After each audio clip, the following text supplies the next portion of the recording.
Bienvenue dans On n'a jamais fait comme ça, le podcast qui révolutionne vos pratiques RH.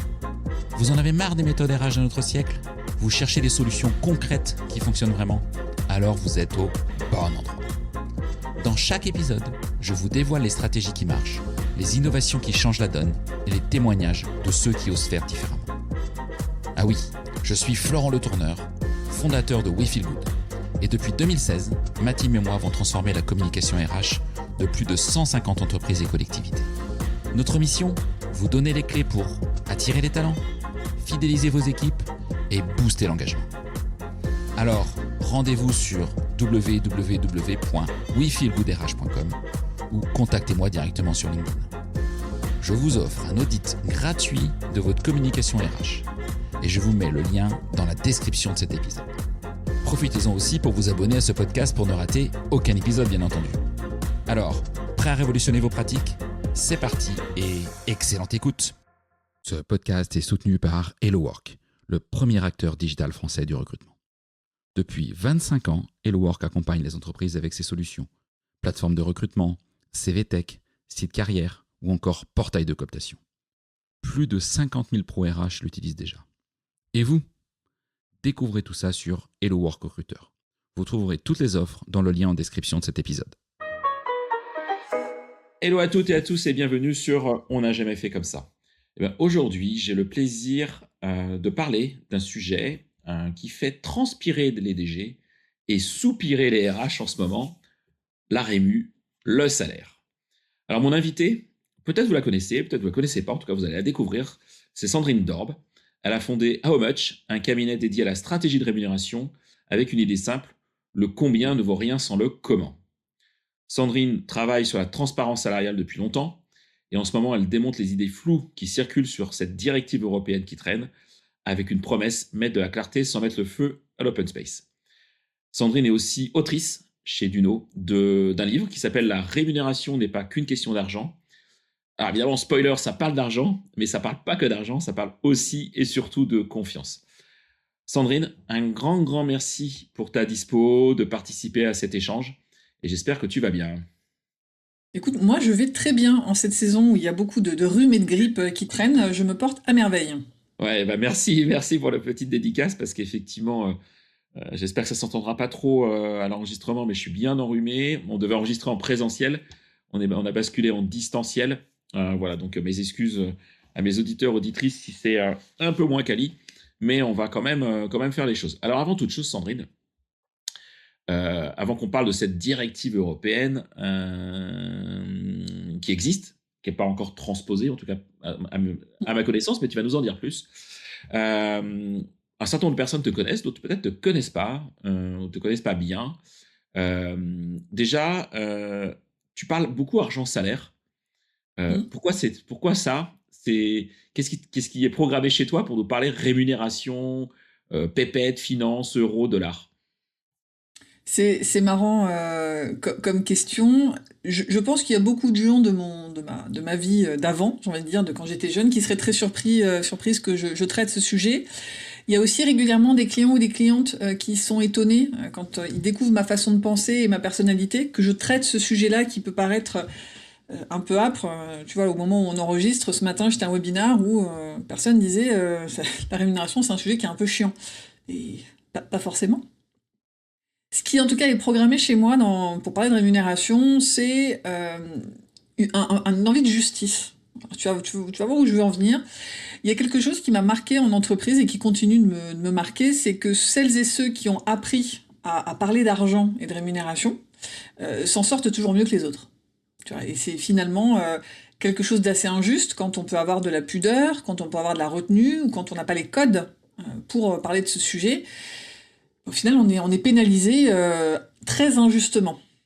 Ensuite, là, c'est vraiment du côté salarié. Côté entreprise, la rémunération, c'est un sujet qui amène beaucoup de tensions, beaucoup d'incompréhension, beaucoup de défiance.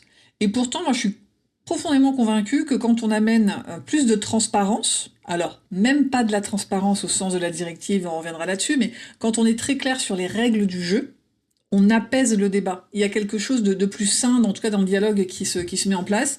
Et quand je dis ça, je préfère le dire tout de suite, hein, je vous parle pas de oui-oui au pays de la RH, hein. C'est quelque chose que j'ai expérimenté, testé et constaté dans des environnements. Parfois, on a très peur de faire preuve de transparence et de partager des infos, et au final, le résultat est plus de dialogue et plus de confiance. En tout cas, c'est ma conviction forte, et c'est pour ça que j'ai créé How Much. Et comme tu soulignais, il y avait quelque chose autour dans combien, il y a d'abord comment. Mm. L'idée, c'est vraiment d'être très clair sur le rationnel derrière sa politique de rémunération avant de se bagarrer sur un chiffre. Ouais. Voilà, en tout cas, ce qui est programmé chez moi, c'est cette envie de. Alors tiens, tu vois, je vais continuer le fil de ma pensée. Quand en 2019, donc avant le Covid, quand je voulais me lancer, j'étais allée à un événement sur l'entrepreneuriat au féminin. Donc il y avait plein de talks et de conférences, et il y avait une conférence sur l'audace. Voilà, faut faire preuve d'audace, tout ça, défendre sa valeur. Et on pouvait poser des questions à la fin de la conférencière, et il y a une jeune femme, elle devait avoir les 30-35 ans, qui prend la parole parce qu'elle est rentrée dans une assurance, chez un assureur, elle était contrôleur de gestion, et elle est rentrée en même temps qu'un camarade de promo. Même profil, même école, même poste, et salaire différent. Et le gap, elle l'a jamais rattrapé, quand bien même elle était aussi bonne, voire meilleure que lui.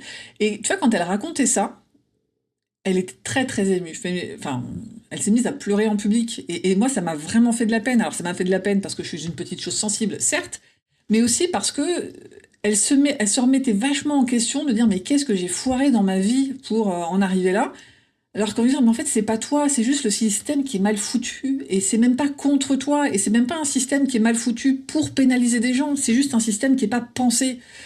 J'avais vraiment envie de la secouer, de dire ça n'a rien à voir avec toi, tu n'es pas nul, on n'a pas voulu te faire du mal, c'est juste une forme d'impensé dans ton entreprise, quand bien même il y a un service Compenben, un service rémunération, composé de rockstar. Donc c'est ça qui m'habitait, c'est de dire mais on peut parler de rémunération autrement, on peut remettre la rémunération à sa juste place, qui est certes un sujet technique, mais aussi un sujet émotionnel. Bref, je m'arrête moi-même parce que je suis ceinture noire de digression et je pourrais te faire tout le podcast en tirant cette anecdote. Non, non, mais c'est intéressant.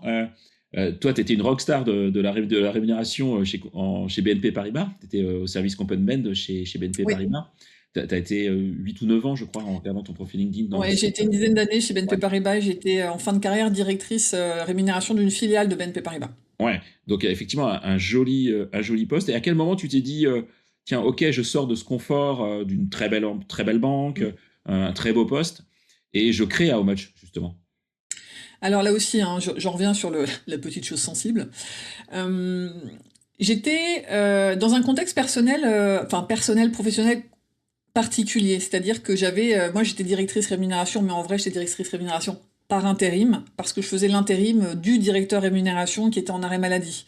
C'était quelqu'un avec qui j'aimais beaucoup travailler. On était très complémentaires. Et je t'avoue même que j'étais revenue à mon poste après mon congé mat pour travailler avec lui. Et c'est quelqu'un, il avait 10 ans de plus que moi, je me projetais beaucoup sur sa façon de penser le sujet de la REM, sur sa façon de gérer les relations, tu sais, son côté politique, Mm. sur son poste. Et en fait, il est tombé gravement malade. Et là, moi, ça m'a beaucoup interrogée, de me dire, bah mince, est-ce que c'est, c'est bizarre, personne ne va me dire, mais est-ce que c'est ça, en fait, qui m'attend moi aussi, euh, saigner sang et eau pour son employeur, pour au final que ça s'arrête aussi abruptement. Alors c'est un peu dur dit comme ça, je te l'accorde, hein. Mais je me suis vraiment posé la question, c'était très dur de le voir dans la maladie et il nous a quittés. Et là, moi, je me suis vraiment posé la question mais en fait, c'était quoi mes rêves? Et moi, je rêvais d'être entrepreneur, de monter un truc, d'exercer mon métier différemment. Je rêvais de rencontrer quelqu'un qui aurait des idées de génie, tu vois, Mm. et qu'on monte quelque chose. Sauf qu'en fait, quand tu as des postes comme ça, que tu travailles autant, tu ne rencontres personne, hein, on est entre nous quelque part. Tu Ouais. rencontres que des profils comme le tien. Ouais. Et je me suis dit, mais en fait, dans un petit déjeuner d'anciens d'une école, j'ai rencontré un DAF à temps partagé et un DRH à temps partagé le même matin. Et je me suis dit, mais quoi? On peut faire ça? Et donc chacun, et alors, là aussi c'est des profils dans lesquels moi je pouvais me projeter, ils avaient 15 ans de plus que moi, ils avaient le même parcours dans des grands groupes, la même école, les grands groupes, tout ça. Et là du coup je me suis projetée dans leur vie à eux, je me suis dit mais c'est génial, je veux faire ça, moi je veux être compagnon à temps partagé, je veux monter ma structure, je veux défendre mes idées à moi, et porter mon sujet comme moi je le vis. Et ouais, et surtout, ça a vraiment du sens qu'on peut mettre à temps partagé parce que c'est un métier, en plus, c'est une fonction RH qui est rare dans les entreprises en dessous d'une certaine taille. Et donc, il y a un Ouais. vrai. Enfin, je pense, hein, voilà, je ne suis pas un expert de ce marché-là, mais j'imagine clairement que tout le monde ne se paye pas un compagnon à temps plein dans son organisation. Donc, peut-être à la différence d'un RH à temps partagé ou un DAF ou un RAF à temps Oui. partagé, ça fait vraiment sens. Avant qu'on rentre dans le sujet, tu as une belle punchline avec ton livre, qui est la rémunération n'est pas qu'une question d'argent, mais j'imagine que c'est pas qu'une punchline, évidemment. Déjà, pourquoi tu as écrit ce livre? Qu'est-ce que ça t'a amené? T'es devenu riche avec? Alors, c'est drôle, absolument pas. Je pense qu'il y a que les Goncourt hein, qui arrivent à s'acheter une maison avec un bouquin, et Nicolas Sarkozy, vu le volume qu'il arrive à vendre. Mais constat, hein, c'est que les gens ne lisent plus de livres. Il y a la moitié, un livre sur deux en France qui se vend à moins de 500 exemplaires. Alors quand tu vois que tu Ah gagnes ouais. 1,80 € par livre, clairement, c'est pas Mm. comme ça que tu creuses la piscine. Néanmoins, j'étais très heureuse qu'on me propose d'écrire ce livre, déjà pour d'un point de vue de mon ego, qu'on me Mm. remarque et qu'on se dise tiens, cette personne a l'air d'avoir des trucs intéressants à mettre sur du papier. Donc j'étais très flattée de ça. Ensuite, ça m'a obligée à structurer une pensée. Non pas que ma pensée n'était pas structurée avant, mais finalement, j'étais beaucoup en réaction. Il y a une mission, une conférence, une prise de parole, et ben on réagit et on fait quelque chose qui dure 1 heure, 3 quarts d'heure. Et là, l'idée, c'était vraiment de tirer le fil du tout départ de ma pensée sur la rémunération n'est pas qu'une question d'argent à la finalité qui est l'impact sur un bulletin de paye en entreprise. Et justement, quand je dis la rémunération n'est pas qu'une question d'argent, je sous-entends deux choses. La première, c'est que la rémunération, c'est un sujet qui est vu comme étant très technique, et qui est traité comme étant très technique en entreprise, mais c'est aussi un sujet émotionnel. Et là aussi, parfois, on lève un peu les yeux au ciel, je fais genre, c'est oui, oui au pays de la RH. Non, les émotions, c'est hyper sérieux. Quand on ressent une émotion, c'est un signal qu'il y a quelque chose qui est aligné ou pas aligné avec nos besoins profonds. Et ce qui est compliqué avec la rémunération, c'est que on nous a pas appris à comprendre nos besoins profonds. Quand une situation m'énerve, pourquoi ça m'énerve? Qu'est-ce que ça va chercher en moi, tu vois? Et on nous apprend pas non plus à en parler. Tu vois, il y a quelques, on est un peu passé, mais à un moment donné, il y avait un éloge de la vulnérabilité. Tu vois, tout le monde était vulnérable. On faisait des posts LinkedIn où on parlait de nos petits problèmes, posts hein, qui terminent par quelque chose de très positif, voilà. Mais en vrai, on n'est pas prêt à assumer publiquement. Bah, tu vois, cette situation m'a mise en colère parce que j'ai trouvé ça profondément injuste. On le fait quand on commence à nouer une relation, mais en entreprise, ça reste délicat. Donc, la rémunération n'est pas qu'une question d'argent parce que c'est aussi un sujet émotionnel et qu'on ne sait pas traiter cet aspect émotionnel parce qu'on ne nous apprend pas à le faire dans la vie. Et la deuxième chose, c'est que la rémunération, ça doit être vu de manière très large. La rémunération, c'est tout ce qui coûte quelque chose à l'entreprise et qui rapporte quelque chose aux salariés. Et c'est comme ça qu'on doit le traiter. En tant que salarié, on s'arc-boute sur notre salaire de base. Et c'est normal, hein, parce que c'est ce salaire de base qui va nous permettre de payer le loyer, l'assurance de la voiture, etc. Donc c'est normal de s'arc-bouter sur son salaire. Ouais, de négocier un crédit, etc. C'est important. Ouais. Voilà. Mm. Le banquier, il s'en moque hein, de connaître le montant de tes tickets resto. Mm. Néanmoins, le reste, l'ensemble de la rémunération, ça apporte un soutien au pouvoir d'achat qui est pas négligeable. Et parfois, il faut pouvoir jouer sur tous les leviers pour avoir une politique de rémunération qui a du sens et qui est pertinente par rapport à ce qu'est l'entreprise.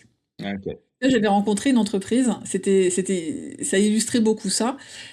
Ils avaient une politique, ils voulaient pas s'embêter avec la politique de rémunération, donc eux, c'était très simple, il y avait que les salaires fixes. Et les salaires fixes étaient très élevés par rapport au marché.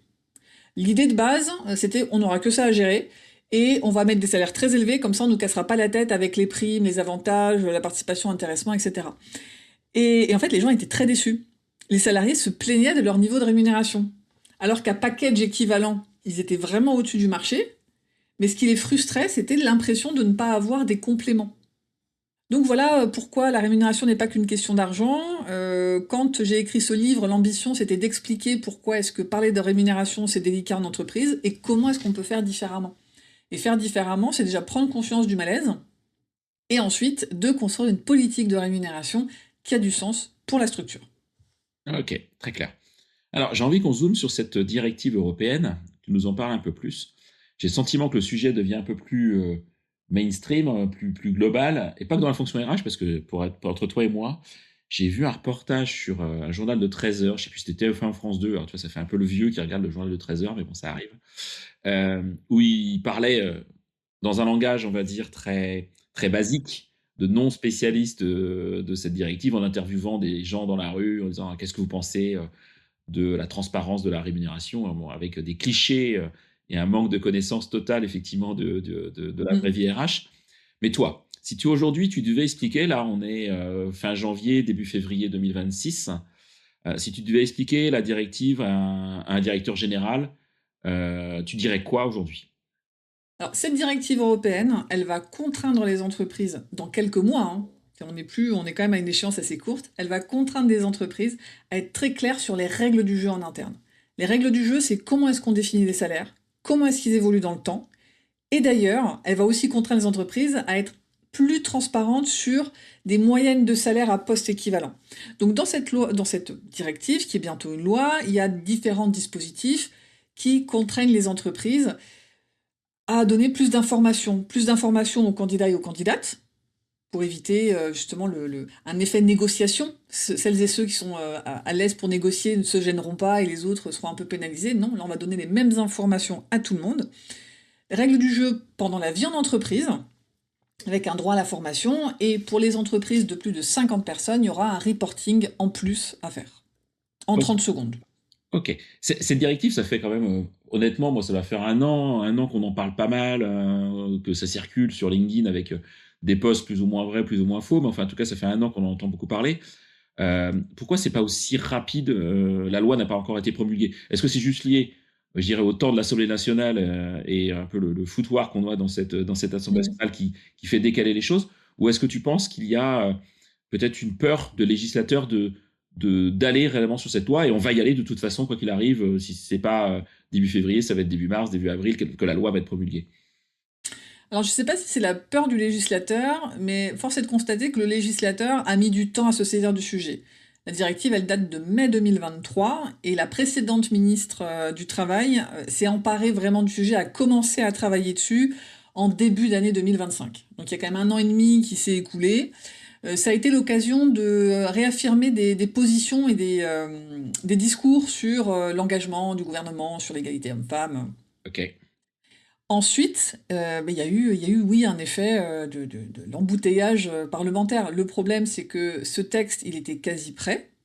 La précédente ministre du Travail voulait le présenter fin septembre, début octobre, pour un vote. Bon, vu que le gouvernement Bayrou a démissionné début septembre, Mm. ça a pris du temps. Néanmoins, les travaux ont repris. La Commission européenne a réaffirmé fin décembre qu'il n'y aurait pas de dérogation et pas de prolongation. Alors eux, ils l'ont dit un peu plus poliment, mais l'idée c'est vous aviez 3 ans en fait. Ouais. Ok. Vous avez 3 ans, il n'y a pas de raison, on y va quoi. Et donc là, le nouveau ministre du Travail a repris les travaux, a rencontré les partenaires sociaux. Il prévoit de se revoir encore une fois, voire deux, avant que le test soit proposé. Et tu vois, j'en profite pour parler d'une idée reçue, mais une des idées reçues, c'est ça sert à rien d'en parler tant que le texte il n'est pas transposé. Oui. Et puis il n'est pas prêt d'être transposé quand on voit le bazar à l'Assemblée nationale. Et c'est là où on oublie une chose, c'est que c'est pas une loi sur le financement, sur le budget, et c'est pas une loi sur le chômage ou la retraite, c'est une directive européenne. Une directive européenne, elle donne 80-90% de ce qu'on va retrouver dans le texte de loi, elle donne les règles. Ce que les États membres doivent faire, c'est affiner certains éléments. Typiquement, les délais que les entreprises devront respecter pour répondre aux obligations. Le niveau des sanctions, qui sera en mesure de contrôle. Le législateur français, lui, va devoir affiner parce qu'on n'a pas les mêmes packages de rémunération en France et en Pologne. Donc quand la Mm. directive, elle dit c'est la rémunération, ben, qu'est-ce qu'on met dans la rémunération? Je veux dire, on en est là quand même dans le niveau de discussion.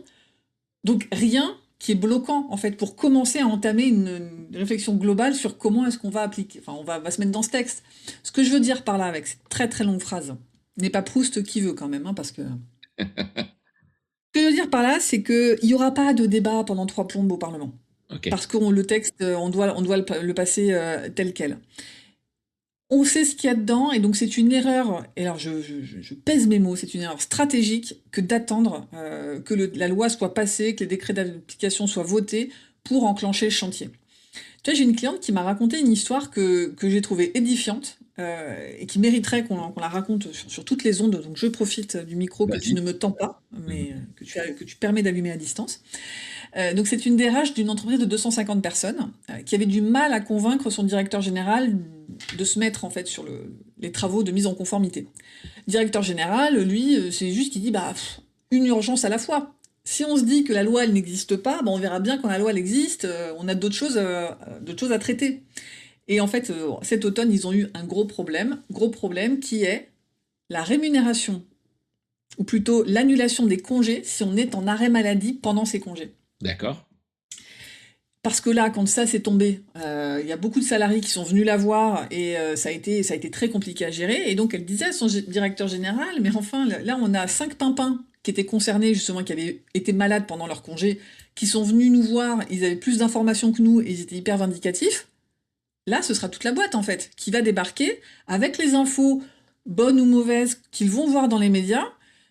Si on n'est pas prêt, si nous, on comprend pas bien le texte, si nous, on n'a pas enclenché des chantiers, on va se faire bouffer. Et j'ai trouvé ça très parlant. C'est vraiment, si on attend les décrets d'application pour s'acculturer au sujet, pour commencer à avoir conscience de là où on est un peu en faiblesse, c'est une erreur stratégique qui va engloutir, et je n'exagère pas, engloutir la RH. Ouais.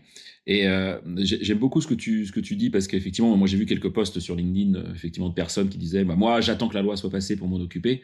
Je pense que c'est effectivement un peu une erreur parce que, comme tu dis, elle est à 90% écrite et donc on sait là où on va. Ouais, j'étais dans une réunion d'entrepreneurs dans ma Bretagne et il y a eu ce sujet qui était abordé lors des vœux, tu vois, etc. Enfin bref, d'un entrepreneur auprès d'autres entrepreneurs.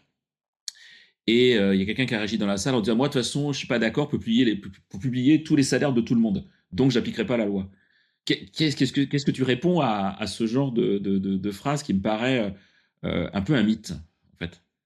Dire, mais il n'est pas question de publier les salaires individuels, hein. La loi française va continuer de protéger les données personnelles. Tu vois, par exemple, en Suède, ils n'ont pas cette délicatesse, mais ils n'ont pas le même rapport à l'argent et à la rémunération que nous. Mais en France, il n'est pas question de publier les salaires de qui que ce soit. L'idée, c'est de donner accès à la moyenne des salaires à poste équivalent à la personne qui le demande. Donc, si je travaille à la comptabilité, Oui. je vais avoir accès à la moyenne des salaires des gens qui ont un poste équivalent au mien. Je vais pas avoir la liste précise des salaires et je vais pas non plus pouvoir imaginer quel est le salaire de mon chef ou de collègues qui ont un travail très différent. Mais ça, c'est des idées reçues qui circulent dans la presse. Tu vois, tout à l'heure, je te disais, l'édition va pas bien, la presse ne va pas bien non plus. Donc, on a des chapeaux qui sont parfois un peu putassiers, avec des articles qui commencent par bientôt, vous allez connaître le salaire de vos collègues. C'est ça, en Après, fait, quand ouais, tu tout lis à fait. l'article, tu vois. Hmm. Donc, il y a beaucoup d'idées reçues qui tournent. Dans les idées reçues, il y a on va devoir payer tout le monde pareil. Ok. Bah non. Non, non, il n'est pas question de payer tout le monde pareil. Vous pouvez continuer si vous avez une star dans votre équipe que vous récompensez plus que les autres, bah vous pourrez continuer si vous arrivez à expliquer ce qu'elle a de plus que les autres. Il n'y a aucun problème à faire de la différenciation et de l'individualisation du moment que c'est posé avec des critères objectifs. Donc et tu vois, dans un événement avec des dirigeants, alors je sais que la rémunération, c'est toujours un sujet qui gratte un peu, parfois j'ai des réactions qui sont un peu étonnantes, je le prends pas pour moi, ça me fait des anecdotes à raconter, c'est rigolo.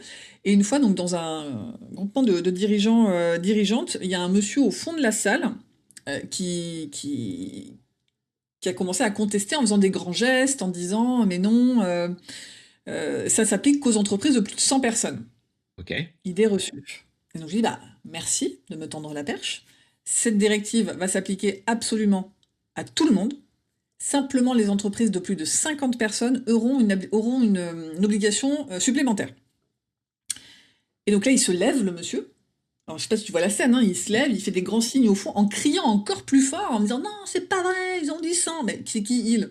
Donc, comme je suis assez résignée aussi, hein, je déteste me battre contre des moulins à vent. J'ai dit, écoutez, moi j'ai écrit un livre sur le sujet, parce que là récemment j'ai sorti un livre qui s'appelle Transparence salariale, guide de survie à l'usage de celles et ceux qui dirigent, qui décrypte le texte. Moi j'ai écrit un livre dessus, je l'ai lu plusieurs fois la directive.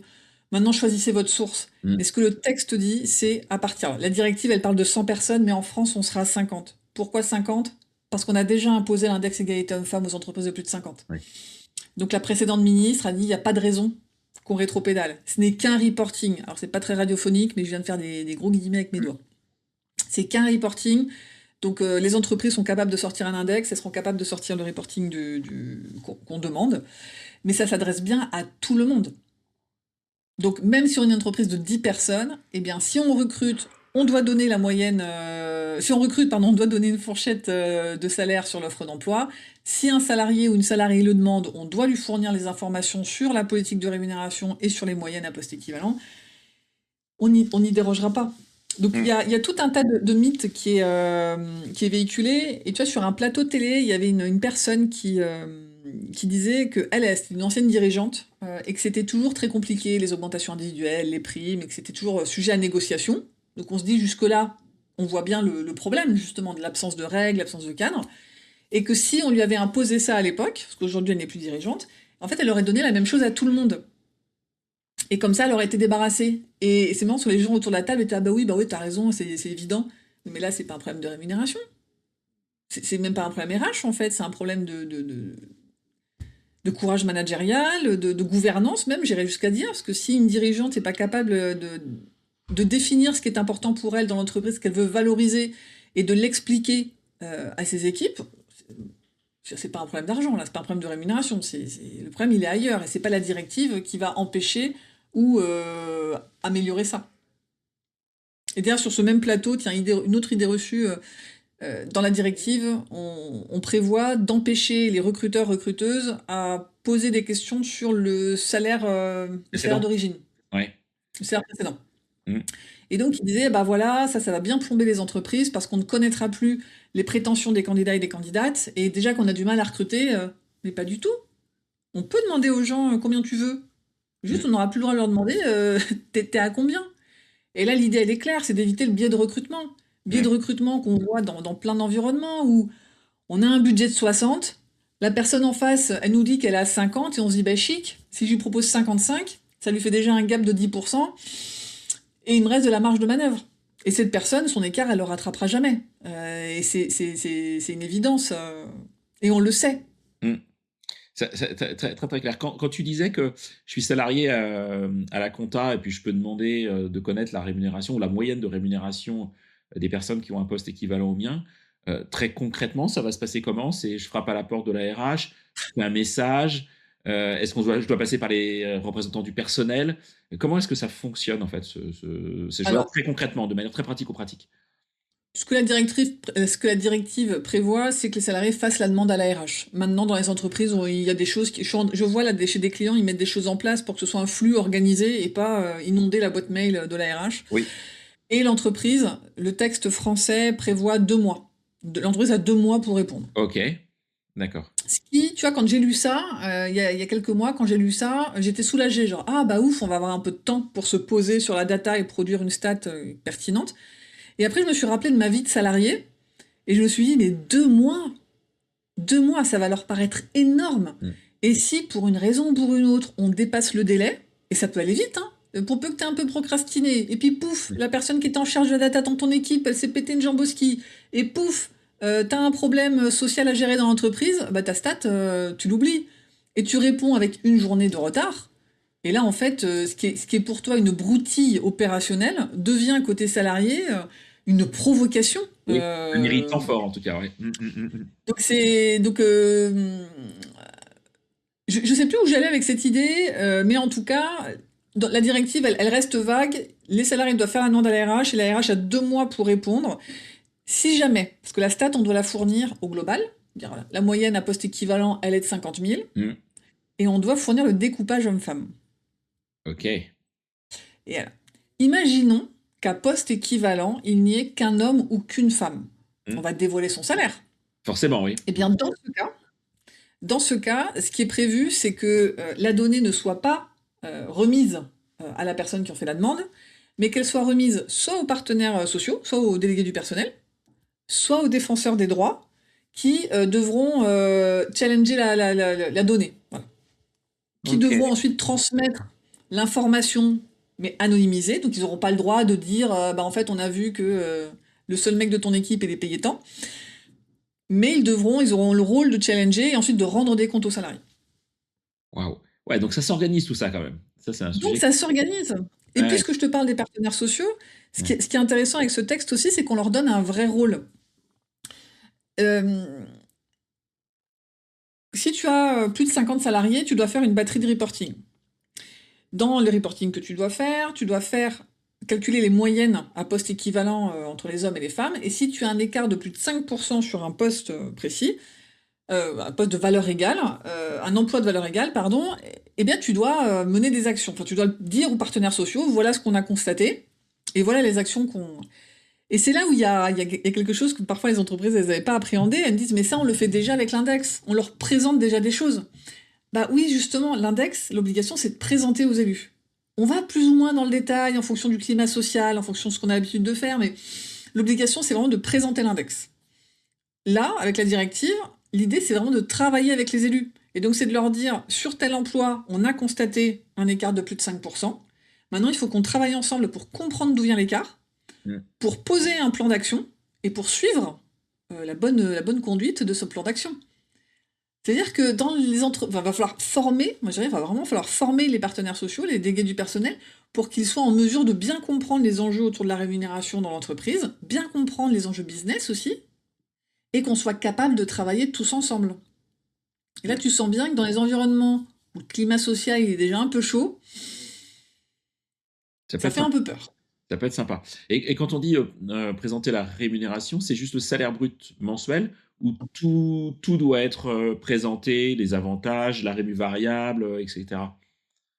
La philosophie du texte, c'est dans ce qu'on va devoir faire dans le reporting, c'est le reporting sur le salaire, moyen, médian, Ok. le reporting sur la rémunération variable, moyenne, médiane, et d'ailleurs, ils veulent aussi voir la proportion de personnes qui sont éligibles à un variable. Oui, ok. C'est intéressant ça, tu vois, des fois dans des environnements où il n'y a pas beaucoup de postes aux variables et que tu vois qu'il y a un genre qui a vraiment beaucoup de variables par rapport à l'autre, et là, on n'aurait pas foiré un truc dans nos suivis à un moment. Et il y a aussi le sujet de la rémunération au sens large. Et ça fait encore un peu de débat aujourd'hui dans le travail sur le texte français. On sait qu'il y aura évidemment le salaire, évidemment les variables. Ce qu'on se pose comme question aujourd'hui, c'est que par exemple, est-ce qu'on met les voitures de fonction ou pas? Mm, Est-ce qu'on met tous les avantages en nature? mm. Et là, alors moi, je suis partisane de oui, parce que certes, dans des grands groupes, comme celui dans lequel je viens, ou même c'est certains de mes clients qui sont des grands groupes, il y a des politiques voitures qui sont hyper strictes. Les règles, elles sont très claires, elles sont appliquées, c'est contrôlé, on n'y déroge pas. Donc dans ces cas-là, tu vas me dire, il n'y a pas de risque de discrimination ou de... Mais j'ai aussi d'autres clients qui sont des plus petites structures, où il n'y a pas de politique de voiture, où la voiture, c'est un levier de négociation. Oui. On s'arc-boute sur la négo du salaire, je vais pas lâcher parce que vraiment j'aimerais bien que tout mon codir soit payé pareil, mais je vais finir par te dire, mais tu veux pas changer de voiture?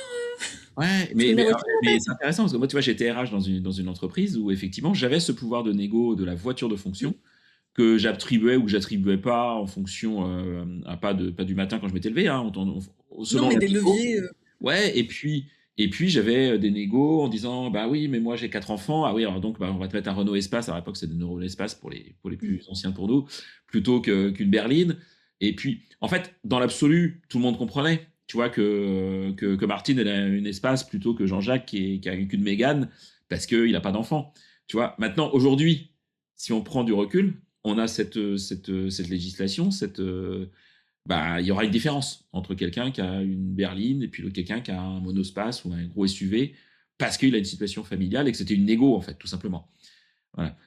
Alors, tu vois, même avec le sujet familial, moi je me demande si dans un accord bien ficelé, ça Mm. passerait pas.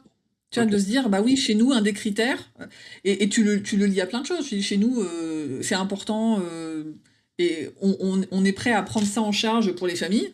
Ce que la directive, elle veut éviter, c'est de se dire, et tu vois, j'avais une cliente qui le faisait en plus, dans le discours, elle avait une grille de rémunération qui s'appliquait à tout le monde, qui était très stricte, très strictement appliquée, en tout cas, très généreuse, mais très strictement appliquée.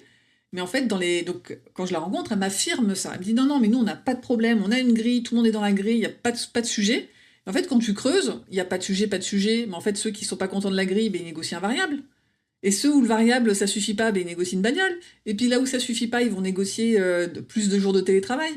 Et où du coup, tu arrives, quand tu mets tout bout à bout, à des packages de rémunération qui sont, qui sont plus élevés par rapport à des gens et qui peuvent se comparer. Et donc à des situations d'inéquité fortes, où le seul variant, c'est la capacité à négocier et insister. Mm. Et ça, bah, c'est pas juste. Et c'est ce que la directive, elle veut qu'on arrête de faire. Et donc, pardon, je reprends ta question, qu'est-ce qu'on met dans la rémunération? Donc le Mm. sujet de la voiture, moi je crois que ça va passer. Là, ils discutent aussi encore sur la participation et l'intéressement. Ce qui gêne, alors on pourrait se dire, oui, participation, intéressement, c'est hyper cadré. Il n'y a pas de biais dans participation, intéressement. Il y a une règle qu'on applique à tout le monde de manière homogène. Et là où il y a débat, c'est que dans les deux cas, on paye au prorata du temps de présence. Oui. Et donc, dans le cas où tu es une femme, où tu es en temps partiel, et bah du coup, tu as moins. Et quand on l'agrège avec le reste de ta rémunération, bah, ça va encore creuser l'écart. Et donc, on va avoir des écarts encore plus visibles parce qu'on aurait intégré l'intéressement ou pas. Donc voilà, ça discute autour de ça. Et l'autre sujet qui est pas tranché, et que moi j'aimerais bien que ce soit dedans, mais parce que je suis un peu vicieuse sur ce sujet, c'est la rémunération en capital. Oui. Les actions gratuites, les stock options, les BSPCE. Alors, tu vois, je l'avais en tête, l'actionnariat salarié, parce que tu vois, tu fais penser typiquement à un cas que j'ai vécu cette semaine chez un prospect pour mon agence. PME de 180 personnes, et la RH me dit, bah, en fait, on a une trentaine de salariés à être actionnaires de l'entreprise, dont elle-même d'ailleurs, mais c'est au bon vouloir du dirigeant. Et ça, demain, comment ça passe ou ça passe pas? Ah bah ça passe plus. Ah, ok, Si, d'accord. si on intègre ça dans la rémunération, ça ne passe plus. Mm. Et tu vois, ça vient aussi d'un élément dont on peut reparler, qui est une des raisons pour lesquelles les gens ont mis du temps à s'intéresser à cette directive, mais moi j'ai rencontré des dirigeants qui, quand tu leur parles, ils se présentent comme étant très progressistes, et que la transparence, mais évidemment, le partage d'informations, l'égalité, tout ça, c'est génial, c'est super. Que les mêmes règles s'appliquent à tout le monde, que évidemment on fait pas de cas particuliers, et quand tu leur demandes, je peux voir votre politique BSPCE? Là c'est, ah non mais ça c'est hors de question.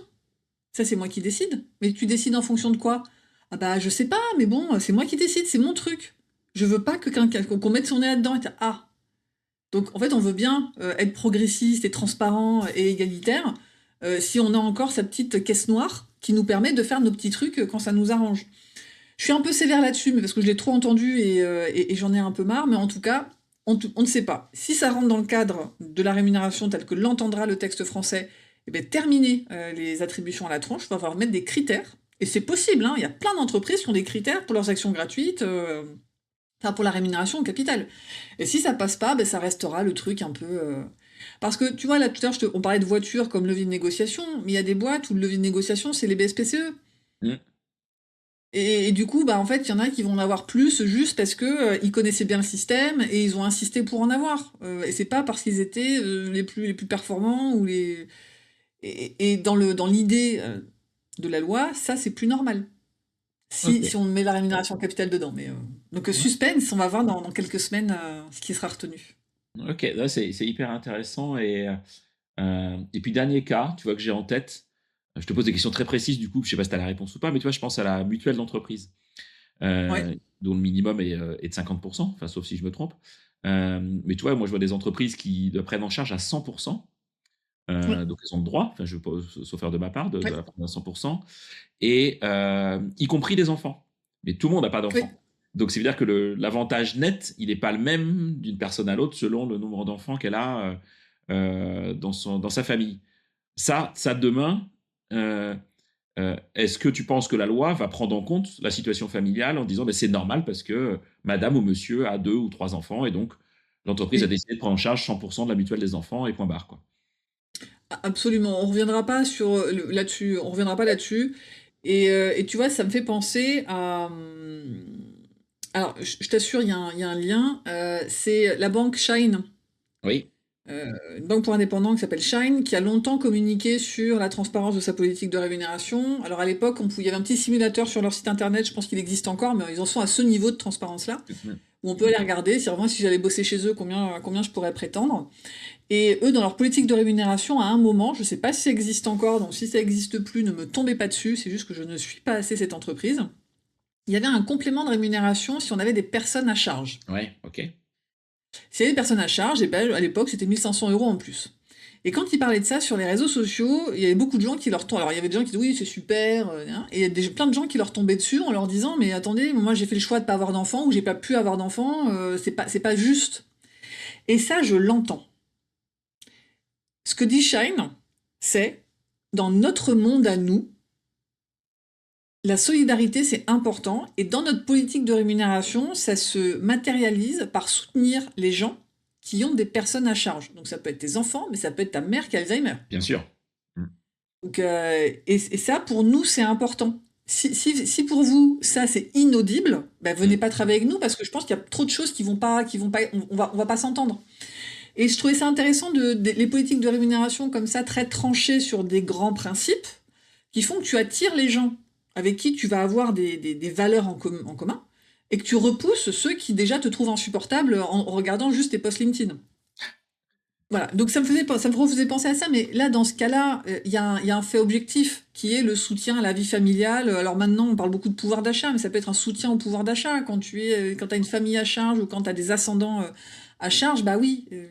Et tu vois, ça me permet de tirer le fil. Alors là, je vais faire un petit peu de hors-piste. Mais le sujet de l'aidance, alors là, qui est on l'a refoutu sous le tapis, mais je pense que ça va revenir très très fort à un moment parce que on a la génération sandwich qui est au bout du rouleau. Ces fameuses personnes qui sont assez jeunes pour avoir des enfants dont ils doivent encore s'occuper pas mal, mais assez vieux pour avoir des parents un peu fatigués aussi, quoi, dont il faut s'occuper. Et donc pour moi, le sujet de l'aidance, c'est vraiment la bombe à retardement dans les entreprises. Et donc il y a des entreprises qui mettent en place des choses parce que les aidants, ils ont besoin de quoi? Les aidants, ils ont besoin de temps, ils ont besoin d'argent. Et donc, il y a des entreprises qui ont des politiques aidantes. Le jour où on se déclare comme aidant, bah, en fait, on nous dégage des jours en plus, le jour où il faut Oui. accompagner quelqu'un, et on peut avoir un soutien ponctuel, financier, pour accompagner le truc. Et là, on ne dira pas c'est de la discrimination. Non, il y a des faits objectifs. Dans notre entreprise, on a décidé de soutenir les situations d'aidance. Dans notre entreprise, on a décidé de soutenir les familles. Voilà. On aime ou n'aime pas, mais c'est pas le législateur qui va aller mettre son nez là-dedans. Des gens peuvent être frustrés, et je le comprends intellectuellement, mais si je suis un peu brutale, si on trouve ça horrible que son employeur fasse ça, bah, en fait, il faut changer d'employeur pour en voir un qui ne soutiendra pas les familles, hein. Mm. Il y en a, hein. Ouais. Non, non, ça, c'est des vrais choix. Je vais revenir au recrutement. Donc, tu as parlé effectivement du cas de figure de ne plus possible de demander la rému d'avant. Et alors là, pour avoir fait quand même quelques années de recrutement, avoir été patron d'un cabinet, je n'ai en fait jamais compris l'intérêt de demander la rému d'avant parce que de toute façon, tu rencontres une personne pour parler de son futur, mais pas de son passé. Mais bon, bref, le cas de figure que tu as présenté, il est extrêmement courant et dramatiquement, effectivement, synonyme de biais, ça c'est certain. Je vais revenir sur les fourchettes. Alors ça, c'est un bon sujet aussi, parce que, à ce que j'ai compris, je ne suis pas expert, je n'ai pas ce niveau d'expertise que tu as, mais la loi va demander effectivement d'afficher des fourchettes de rémunération dans Oui. les offres d'emploi. OK. Par contre, tu vois, je me suis rendu compte pour faire des interventions, des formations, des confs chez des clients qu'on n'a pas tous la même notion de fourchette. Entre fourchette et fourche, tu vois, est-ce que 40-60 c'est une fourchette acceptable? Est-ce que 40 c'est plutôt 40-50 qui est acceptable? Il y en a qui m'ont dit non mais moi je mets des fourchettes à 40-70 parce que selon l'expérience je sais que je vais pas embaucher la même personne et c'est les plus juniors ben, ce sera plus proche de 40 et c'est les plus expérimentés ce sera plus proche de 70. Donc j'imagine pas la loi définir précisément ce qu'est une fourchette. En tout cas, j'ai du mal à l'imaginer. Mais concrètement, ok, mais moi, je suis en recrutement. Qu'est-ce que je vais devoir faire pour respecter cette future loi? Je vais commencer par faire un tout petit rétropédalage.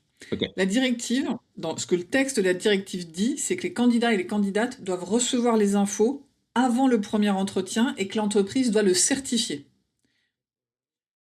Et donc, la loi française, le texte de loi français qui existe là depuis quelques mois, lui, il dit on va pas s'embêter avec ça, on va mettre des fourchettes. Et la ministre, il tenait, et le nouveau ministre, il tient, fourchette. Mais il y a eu un moment de flottement où on ne savait pas si ce serait fourchette ou si ce serait une information qu'entreprise. Et donc, j'avais un client d'une grande entreprise, hein, donc qui a un certain volume de recrutement par an, hein. et qui lui me disait c'est mort, si on a le choix, je ne mettrai pas de fourchette, on va mettre en place un système, c'est vraiment ce qu'il te dit à voix haute, sans entendre l'énormité du machin, on va mettre en place un système où avant, une fois qu'on convoque quelqu'un à l'entretien, on lui enverra un email avec toutes les infos concernant le poste auquel il ou elle postule. Et ensuite, on va mettre en place un système de certification qui permettra à la personne de nous envoyer un accusé de réception. Et avant le premier entretien, il faudra que la recruteuse s'assure que l'accusé de réception a bien été reçu et validé. Comme ça, en cas de litige, on pourra prouver que la personne, oui, elle avait bien reçu les infos. Waouh, le Alors parcours. là, c'est pas radiophonique non plus, mais je tiens ma tête avec ma main. J'ai mis mon Dieu, je croyais qu'on n'avait pas le temps, qu'on était sous l'eau, qu'on manquait de moyens. C'est une belle usine à gaz que vous êtes en train Ah oui, de me alors oui, décrire. pour simplifier le parcours candidat, c'est un peu catastrophique, ouais. Voilà. Mmh.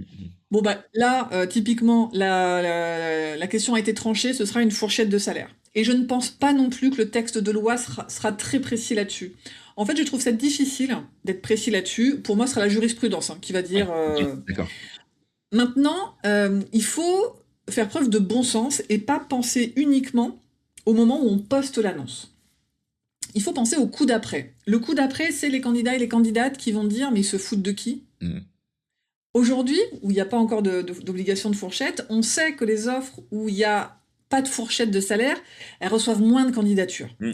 Moi, ma croyance, c'est que demain, quand tout le monde sera obligé de mettre une fourchette, on va moins cliquer sur les grosses fourchettes en se disant mais cette entreprise, on va la soupçonner d'être pas honnête, alors que c'est peut-être juste un truc pratique. Et tu dis bah non, mais en fait, je sais pas combien je vais payer la personne, je ne sais pas qui j'aurai en face.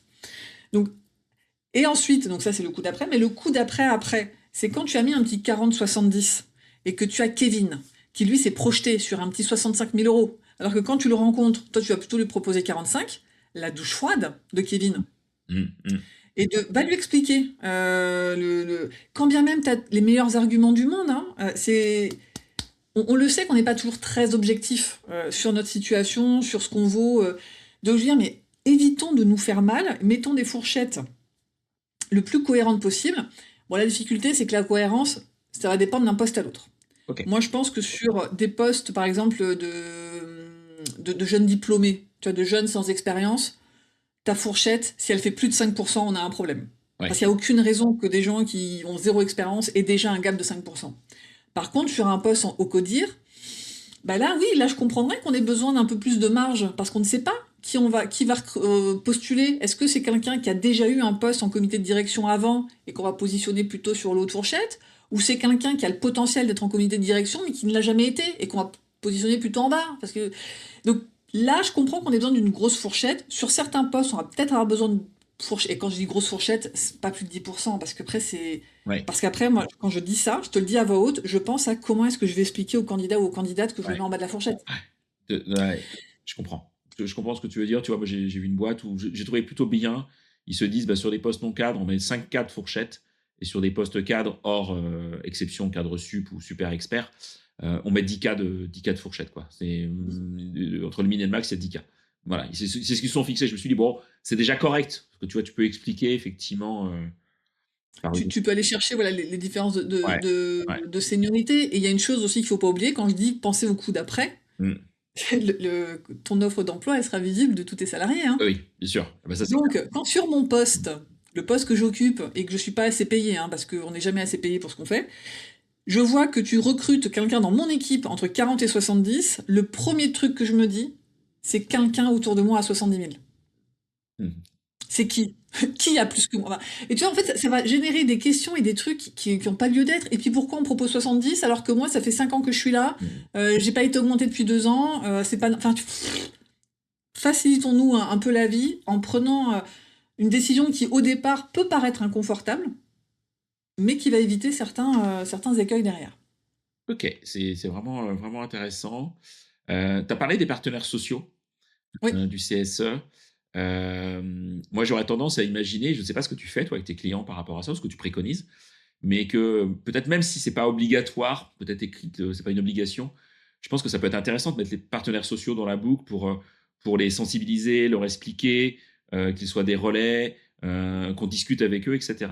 Je ne sais pas non plus ce que la loi prévoit sur l'obligation ou pas de travailler avec les CSE, mais est-ce que toi, tu encourages cette manière de travailler? Mm. Moi, j'aime bien J'aime la tranquillité. Et donc c'est vrai que je me dis, si on s'embête un peu maintenant pour être un peu plus peinard plus tard, ça vaut le coup. C'est plutôt ma façon de voir le sujet et que oui, ouvrir le sujet rémunération aux partenaires, aux délégués du personnel, ça peut paraître, on se dit: «Ouh là là, bah, du coup, ils vont poser encore plus de questions, ils vont challenger encore plus de trucs». Mais en vrai, on va peut-être avoir un dialogue de meilleure qualité parce qu'on se parlera de la même chose. Mmh. Parce qu'on aura les mêmes références et qu'on parlera du même endroit. Et dans le cadre de la directive, il va falloir qu'on travaille avec eux sur justement la réduction des écarts. Donc autant moi je pense qu'il faut les embarquer au plus vite et leur donner de la visibilité sur ce qu'on est en train de faire. C'est de la transparence, en fait. Et que oui, ça va peut-être générer des questions pénibles, oui, on va peut-être avoir des débats qu'on n'a pas envie d'avoir, mais in fine, on va quand même être dans une dynamique un peu plus saine. J'ai une cliente qui est dans un cadre d'une grande entreprise qui a un dialogue social qui est très très dégradé, pour plein de raisons. Littéralement explosif. Et ça fait des mois qu'ils négocient un PSE, c'est pas terminé, et les partenaires sociaux, enfin, à la fin d'une réunion, disaient: «Au fait, la transparence des salaires, on en est où?» Et le ton commence déjà à monter alors que la DRH n'a pas encore répondu à où on en est où. Quand elle a pu prendre la parole, elle leur a présenté un plan. Parce qu'en vrai, nous, ça fait un moment qu'on bosse dessus. Et donc, elle leur a présenté les grandes lignes du plan, et en fermant le débat, en disant: voilà, on est en train de bosser dessus, c'est pas quelque chose qu'on a foutu sous le tapis. Dès qu'on termine le PSE, on ira plus dans le détail. Mais regardez, on n'a pas attendu, on est en train de bosser, et vous serez dans la boucle dès qu'on termine ce foutu PSE. Elle a pas dit foutu, mais bon. Ouais, ouais, on est OK. Le temps tourne, je pense qu'on pourrait faire 2 heures, hein, sur le sujet. J'ai tellement de questions, je trouve ça le sujet tellement passionnant, et tu es tellement passionnante et passionnée du Oh, sujet, c'est top. flatteur. Ah ouais. Non, non, mais moi, j'ai envie de me mettre à la place de quelqu'un qui m'écoute, qui est RH dans une boîte, tu vois, de 150-200 personnes. RH solo, chose assez classique. Bon, Sandrine, je voilà, je t'adore, mais moi, lundi matin prochain, là, je commence par quoi exactement? Je Mm. fais quoi exactement? Parce que j'ai pas que ce dossier-là, j'ai 25 dossiers RH à gérer en parallèle. Ouais. Là, moi, il y a... Bon, alors, si on est copains, je t'envoie mon bouquin. Ouais. Euh, mais blague à part, il faut prendre les chantiers un par un. Déjà, dans beaucoup d'entreprises que moi je rencontre, alors il y a des entreprises où c'est cata cata, hein, mais en vrai, c'est minime dans mon portefeuille client. OK. Je rencontre beaucoup d'entreprises qui sont en panique parce qu'ils se disent: mais c'est un cauchemar, comment on va sortir de là? Et quand tu fais le diagnostic, tu dis: il y a des trucs, hein, faut qu'on les remette dans le bon ordre. Il y a deux, trois choses qu'il va falloir qu'on tranche, il y a des choses qu'on doit mettre en place. Mais vous partez pas de rien. Moi, j'ai vu très très peu d'entreprises où c'était vraiment vraiment cata. Et même elle, on a réussi à faire des trucs. Donc c'est, il y a deux choses. C'est soit la personne, elle a une façon de penser, façon de réfléchir, où elle a besoin de matière et de théorie. À ce moment-là, faut prendre la directive, le texte de 37 pages, faut le mettre dans Gemini ou Notebook LM pour... Ces outils peuvent halluciner, mais sont aussi très très utiles pour Mmh. synthétiser des textes. Ils feront pas les arbitrages à notre place, mais c'est quand même fascinant leur rapidité à traiter les questions de manière pragmatique. Mais en gros, moi, je prendrai la directive, je la mettrai dans... je te dirai, prends la directive, tu me mets ça dans Gemini ou Notebook LM, Mmh. et tu demandes, c'est quoi les obligations que je vais avoir? Et là, tu as une liste de 12 trucs. OK. Et là, tu repasses. Première obligation, ça, est-ce que je suis en capacité de le faire aujourd'hui? Non. Pourquoi je suis pas en capacité de le faire? Ben parce qu'il me manque ça, ça, ça. Et tu notes tout. Voilà. Tu fais ta petite liste de tout ce qui te manque. Tu le remets dans le bon ordre. Et t'enclenches les chantiers un par un. Ma croyance à moi, c'est que le texte il va passer avant l'été. Mmh. Mais je ne crois pas que les juges vont tomber, ou la directe, qui sera le responsable du contrôle, va pas tomber sur les entreprises Oui. qui n'auront pas fait le job. Et ni la directe, alors les salariés, oui. Mais par contre, je pense que ce sera entendable de dire, voilà le chantier qui est en cours. Mmh. Voilà l'agenda qu'on est en train de positionner, et de relever les compteurs régulièrement. Oui, De pas juste dire, j'ai fait un plan pour vous oui. envoyer un écran de fumée. C'est non, non, regardez, on est en train d'avancer. Mais c'est pas qu'un sujet RH. Et c'est ça qu'il faut avoir en tête. Tu es DRH d'une entreprise de 250 personnes, tu es responsable de tout, du dialogue social, du droit et de la machine à café. Mais ce n'est pas qu'un sujet RH, la directive européenne. C'est un sujet de gouvernance, c'est un sujet de management, c'est un sujet de communication. et c'est aussi un sujet RH. Donc en fait, il y a plein de gens à mobiliser, il y a plein de chantiers à imbriquer, mais en vrai, une fois que tu connais le texte, parce que ça c'est hyper important, s'il y a un truc que les DRH doivent faire, c'est vraiment mettez-moi ce texte dans une intelligence artificielle pour vous en faire la synthèse, parce qu'il y a beaucoup, beaucoup, beaucoup d'idées reçues qui circulent dans les médias, sur les réseaux sociaux, et ça commence sur Instagram, hein. Alors moi quand je dis ça, c'est vraiment, c'est que bientôt les salariés vont débarquer. Mm. Donc, il faut que nous, on sache, en tant que RH, que dit vraiment le texte pour pouvoir répondre aux salariés. Je veux connaître ça. Non, alors, sache que le texte ne m'oblige pas à faire ça. Nous, l'information que je suis en obligation de te donner, ce sera celle-ci. Ce que tu me demandes, ce n'est pas possible. Pas parce que je le veux pas, juste parce que je le veux pas, et parce que je suis pas obligée. Bon, faudra le dire mieux, hein, je suis pas DRH, ça se voit. Mais je manque de sens politique. Ouais. Mais je pense qu'il faut vraiment déjà bien savoir ce que dit le texte pour arrêter de se faire submerger par les angoisses des uns et des autres qui ont lu un truc, par les idées reçues que les salariés pourront avoir et qui seront véhiculées dans tout un tas de médias, quoi. Ouais. Oui, et puis plus ça va, plus ce qu'on appelle les médias mainstream, en tout cas les médias de masse, Absolument.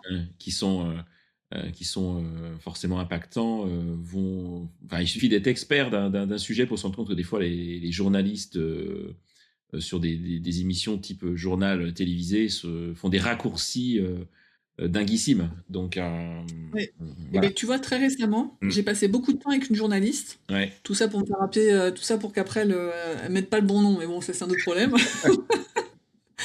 Et donc, j'ai passé beaucoup de temps avec une Ah journaliste. oui, Après Sonia. l'interview, C'est pas toi, Sonia Dorn? J'ai cru voir Sonia. c'est mon nom d'emprunt. C'est parce que je veux Ouais. pas avoir de problème, tu vois. Et donc je passe du temps avec cette journaliste à préparer le sujet, à filmer l'interview, et elle me rappelle 2 heures après en me disant je suis très embêtée parce que sur elle avait le doute sur la cible. Elle dit ça ne concerne pas toutes les entreprises. Je fais si ça concerne toutes les entreprises. Elle me dit mais j'ai vu sur internet que c'était les entreprises de plus de 100 personnes alors qu'on a passé du temps ensemble avant, hein, quand même. Bah, mais c'est quoi votre source? Elle me dit, bah, c'est un article, là, elle me cite une chambre de commerce. Je fais, qui a écrit ça? Et là, c'est limite Martine de la Compta. Je fais, non, bon, j'exagère, c'était une chargée d'emploi. Je fais, bah, citez-moi au moins un avocat, quelque chose, enfin, quelqu'un qui connaît le droit. Enfin, moi, je vais pas apprendre à Martine son métier. Elle me dit, mais j'ai trouvé un autre article, c'est un article de BFM TV, dans lequel vous êtes cité, en plus. Je fais, oui, donc je vois bien duquel vous parlez, et je leur ai dit, ils ont pas changé, bon, c'est une erreur. Je dis, mais, ouais, mais du coup, je sais pas quoi faire. Je fais, mais lisez le texte. Lisez le texte. Qu'est-ce que vous voulez que je vous dise? Je vais pas, moi, me disputer avec cette dame de la CCI ou avec le journaliste de BFM. Lisez le texte. Et je dis, mais moi, je l'écris. Je commence à en avoir marre. Je vais passer pour une arrogante. Je dis, mais moi, j'ai écrit un livre dessus. Et j'ai eu des compliments d'avocats que je ne connais même pas, qui m'ont écrit pour me dire, votre livre, il est chouette, il est hyper pragmatique. Si j'avais écrit une énormité, il me l'aurait dit. Il m'aurait dit, votre livre, il est sympa, mais attention, parce que sur le tel point, ça craint, c'est limite irresponsable. Donc je fais quand même. Alors, du coup, mais je veux pas attaquer votre légitimité. Alors va lire le texte, si tu veux pas attaquer ma légitimité. Source au-delà de mon agacement à moi, ce qui me surprend, c'est, tu vois, dans sa posture journalistique, quand elle a besoin de challenger un prétendu experte, ben, elle va pas regarder le texte de loi, elle va regarder les trucs de Martine de la CCI. Ouais. Ben non. Bref. Donc, il y a beaucoup d'idées reçues qui sont véhiculées. Et moi, un indicateur qui, pour moi, a beaucoup de valeur. Moi, ça fait plus de 15 ans que je travaille en rémunération. Quand je rencontre des gens dans ma vie privée et dans ma vie pro, ça n'excite personne. Les gens disent oui, bon, d'accord. Les moins, oui, bon, tu fais de la paye, pas du tout. Mais les gens, ça ne les intéresse pas. On ne me pose pas trop de questions, ça ne les intéresse pas. Et bien, figure-toi que depuis l'été dernier, la première fois, c'était un mariage. Donc, qu'est-ce que tu fais dans la vie? Voilà, je travaille en rémunération. Et là, oh, mais attends, mais j'ai vu, il y a une nouvelle loi qui va arriver. Et là, les gens commencent à en parler beaucoup. Je me dis, tiens, c'est peut-être juste une fois. Non, 2 semaines après, un anniversaire, même sketch, et ça n'arrête pas. Et je me suis dit, tiens, les gens, le grand public, s'empare de ce sujet qui est et ça frémit. Et donc, demain, quand les médias mainstream s'en seront encore plus saisis, quand il y aura le débat au Parlement, quand les influenceurs sur TikTok en feront des vidéos, et alors, après, je m'écoute parler et je me dis quand même, t'as un discours catastrophiste, c'est pas cool parce que y a un DRH ou une DRH qui écoute le podcast de Florent pour s'inspirer et pour prendre l'air et tu es en train de lui mettre la tête sous l'eau. Ça fait peur, mais moi je suis vraiment convaincue que c'est possible de le gérer sereinement si on prend connaissance du texte, le lisez pas les 35 pages, hein, Ouais. vraiment, voyez ça avec notre LM. Mais si on prend connaissance du texte, qu'on fait son diagnostic de c'est quoi la marche qui nous reste à franchir, et qu'on découpe cette marche en plein de petites étapes, et en prenant le temps, prenez pas 5 ans sinon ça craint, mais en prenant le temps d'avancer vraiment petit pas par petit pas, ça va vraiment vous sécuriser, et je dis pas que ce sera facile, mais je suis persuadée que ce sera peut-être moins difficile que ce que vous pensez. Ouais, et montrer qu'on est volontariste, hein, c'est un peu comme l'index de l'égalité homme-femme. Il y a des entreprises qui ont commencé et qui ont eu des mauvaises surprises. C'est pas la même chose de dire j'ai une mauvaise surprise et puis je mets ça sous le tapis, et de se dire devant tout le monde et devant ses salariés, le CSE, ok, on sait qu'on n'est pas bon. Par contre, je sais pas, on fait un plan d'action pour 2, 3, 4 ans, on s'engage à, qui peut renouer Oui, la confiance, renouer la transparence, et de faire en sorte que s'il y a je sais pas, un contrôle de l'administration, on puisse dire à l'administration, ok, je suis peut-être pas parfait, mais je bosse dessus, et en manière transparente. pas de la mauvaise. Ouais. Et je pense que la bonne foi va aussi aider à permettre à des entreprises qui sont peut-être un peu à la rue sur le sujet de s'améliorer demain. Parce que c'est aussi ça, hein, c'est l'amélioration continue. C'est aussi ce sujet, je pense. Donc, ok, très, très, très, très chouette. Je vais aller sur mes questions finales de podcast. Oui. Sinon, on en fait 2 épisodes d'1 heure. C'est possible, hein, techniquement. Mais est-ce qu'il y a un sujet que j'ai pas abordé sur ce sujet de la directive, qu'on n'a pas abordé, dont tu aurais aimé parler, pardon? Non, je pense qu'on a quand même balayé les très grandes lignes au sujet de la directive. Il y a deux choses qui sont... Alors, parfois les gens lèvent des yeux au ciel en me disant c'est évident, mais il y a le sujet de l'inversion de la charge de la preuve. Oui. C'est qu'aujourd'hui, il y a déjà une charge de la preuve qui est quand même allégée pour les salariés qui seraient victimes de discrimination. Demain, ce sera encore plus fort. L'autre point qu'on n'a pas abordé, mais qui peut paraître accessoire, c'est l'interdiction du secret salarial. Alors, ça paraît un peu old school, mais moi j'ai eu des clients qui faisaient signer des papiers au moment des bonus, par exemple. Avant Oui. qu'on te donne le montant de ton bonus, tu signes un papier pour jurer sur la vie de qui tu veux que tu n'en parleras à personne. Donc ça, ce sera interdit aussi. Donc c'est vraiment, faut avoir en tête que cette directive, parfois on me dit oui, c'est pour faire chier les patrons. C'est pas du tout l'ambition de la directive. L'ambition de la directive, c'est de réduire les inégalités de salaire, parce que mine de rien, on en parle, mais les résultats sont pas là assez vite. Donc l'idée, c'est d'aller voir à quels endroits les inégalités se créent et se perpétuent, et comment est-ce qu'on peut corriger le tir. C'est pour ça qu'il y a tellement de choses à traiter en une fois. Et l'autre ambition de la directive, c'est d'apaiser le dialogue social. Dans la société qu'on partage depuis bien longtemps maintenant, il y a une vraie défiance vis-à-vis de tout ce qui représente le pouvoir. En entreprise, c'est le patronat. L'idée, c'est de se dire, ok, peut-être que si les règles elles étaient plus claires et plus transparentes, il y aurait peut-être moins de tensions en entreprise et moins de tensions dans la société au sens large. Donc c'est ça l'ambition de la directive. Donc on n'a pas fait ça juste pour faire chier les entreprises, on a fait ça pour réduire les inégalités et ramener de la confiance. Je dis pas que ça doit vous consoler, mais il faut se rappeler de d'où ça vient.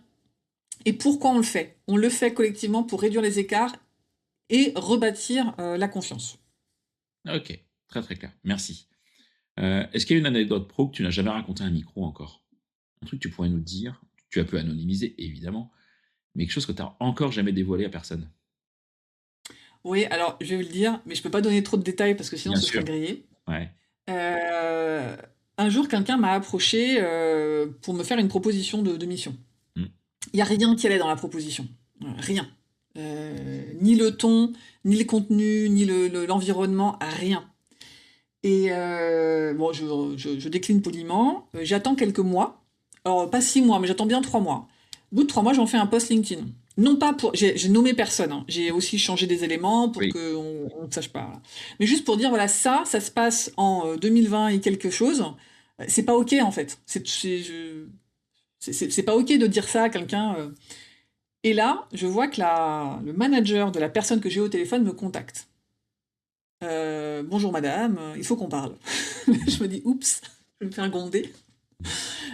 Alors, j'ai pas eu très peur, hein, parce que moi, avant, j'avais un salaire pour me faire gronder. Maintenant, quand on me paye pas, je n'accepte pas qu'on me gronde. Donc, non, mais je prends quand même le call, parce que je suis curieuse.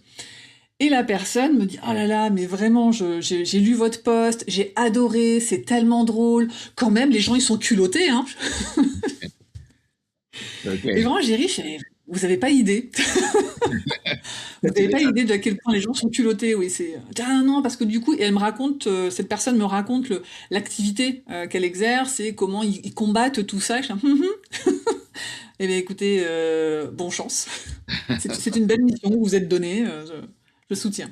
Et Excellent. ça, j'ai jamais pu le raconter à un micro, parce que je m'étais dit, ah, alors ça fait longtemps et je donne pas assez de détails pour que qui que ce soit se Bien reconnaisse. sûr, mais tu as raison, non, c'est pas le sujet. Mais effectivement, des fois, on a toujours des histoires assez drôles, quand on est, du côté, partenaire ou prestataire, on a toujours des situations un petit peu drôles. Comment tu fais ta veille pro, toi, aujourd'hui?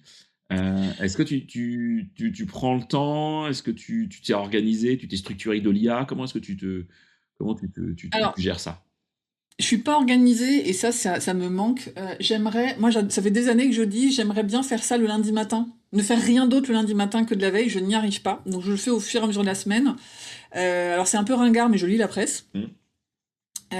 Moi j'ai beaucoup les Échos, le Figaro, qui ont deux points de vue parfois complémentaires différents. Donc j'aime bien voir les visions différentes, ça m'aide pour comprendre les gens. J'ai un abonnement à AEF Info, Ouais, OK. qui est une source d'information précieuse. Je scrolle sur LinkedIn, Mmh. un peu trop, mais donc c'est comme ça que je fais ma veille et j'écoute beaucoup de podcasts. OK, OK, et tu vas à des événements? Et je vais à des événements quand je peux, quand il y en a. Alors, il y a encore quelques événements RH, il y en a pas assez, je trouve, mais Mmh. je vais à des événements, Ouais, à des des rencontres, RH à des de tables rondes. qualité, ouais. Faut en trouver de qualité, c'est surtout ça. Est-ce qu'il y a des personnes que tu me recommanderais d'interviewer sur ce podcast? Des gens qui naviguent dans la fonction RH, qui sont, quel que soit leur job, hein, et que Mm. tu trouves intéressante à entendre? Eh bien, écoute, moi, je vais te citer un compenben que j'apprécie beaucoup techniquement et personnellement, qui est le compenben d'OVH. OK. Alors déjà, tu dis compenben, les gens se diraient, pouh, quel ennui. OVH, oh non, pff, la tech, pas ouf. Vraiment, avec son équipe, ils ont fait des choses assez audacieuses en matière de rémunération. Et des fois, je rigole, hein, mais je veux dire, il a écouté personne à part son instinct et sa conviction que les choses étaient possibles. Même quand des avocats lui disaient c'est pas possible, même quand des consultants lui disaient mais non, c'est trop compliqué. Et donc, il a réussi à faire des choses, je vais oser le mot que je déteste, disruptif, Mmh. au sein d'OVH pour accompagner la croissance de l'entreprise, pour aligner les intérêts des salariés et de l'entreprise, pour avoir quelque chose de cohérent et donc qui a de l'impact. OK. Donc Alexis Manceau, le directeur compagnie d'OVH. Très, très, très clair. Je le connais pas du tout, donc merci, et j'ai jamais eu de Ah, compagnon mais il sur. gagne, en plus il Ouais. est très très cool, donc il est très bon techniquement, très intéressant techniquement et très sympa. Donc, Ouais, bah, ça fait beaucoup de choses en même temps, donc qui fait que tu as envie de l'interviewer, ça c'est clair. Et dernière chose, si on a envie de te contacter, le site How Much, LinkedIn, les deux. Le site How Much, il y a un petit formulaire où il faut prouver qu'on n'est pas une IA. Je trouve ça toujours OK. savoureux quand l'ordinateur te demande de prouver que tu n'en es pas un. Et sinon, LinkedIn, où je suis très présente. Ouais, OK. Super, un grand, grand merci Sandrine pour, Alors, merci à toi. ouais, pour ton temps, pour, nous avoir aussi transmis tes convictions avec passion, avec ton sourire, qu'on voit pas à l'écran, mais qu'on entend forcément quand on écoute. Tes petites blagues, mais aussi tout le fond qu'il y a, qui est extrêmement présent et qui est, sur un sujet, tellement sérieux et qui est tellement impactant, enfin je dirais, dans le quotidien de tout le monde, qu'on soit collab, qu'on soit RH. Bah, écoute, on va suivre ça de près, on va suivre l'actualité de près. Je pense que je suis à peu près persuadé que tes prochains mois vont être bien occupés. Enfin, je serais vraiment, Ah, mais je inquiet le si c'était souhaite. si c'était pas le cas. Mais, et puis n'hésitez pas à lire les livres de Sandrine. Je mettrai les liens de toute façon dans le résumé de l'épisode de podcast. Et peut-être que si vous la contactez, que vous êtes gentil, elle vous fera une dédicace. Mais ça, c'est, Il y aura des goodies. il y aura même des goodies. Waouh, de fou. Donc, les chaussettes, how much? Je sais pas si ça existe, mais bon, si ça n'existe pas, tu vas pouvoir C'est une les. excellente idée. Merci Sandrine, à très bientôt. Merci d'avoir accepté cet enregistrement à distance qui est pas forcément ma tasse de thé et je préfère faire en présentiel, mais bon, on se recroisera en tout cas nous, physiquement, c'est sûr. Avec joie. Et puis, bah, n'hésitez pas à mettre 5 étoiles sur Apple ou Spotify si vous avez apprécié cet épisode. C'est ça qui fait, que cet épisode est bien diffusé et que ça me permet de continuer cette aventure, du podcast On n'a jamais fait comme ça. Merci, à bientôt et bonne journée à tout le monde. C'est terminé pour ce bel épisode. Merci de l'avoir suivi en entier. Pour ne pas rater le prochain, d'ailleurs je prépare plein de chouettes entretiens pour ces prochaines semaines, abonnez-vous à On n'a jamais fait comme ça. C'est le bouton suivre sur Apple Podcast ou s'abonner simplement sur Spotify. N'hésitez pas également à mettre 5 étoiles si vous avez apprécié ce podcast et à me contacter via LinkedIn pour tout commentaire ou toute suggestion d'invité. À bientôt!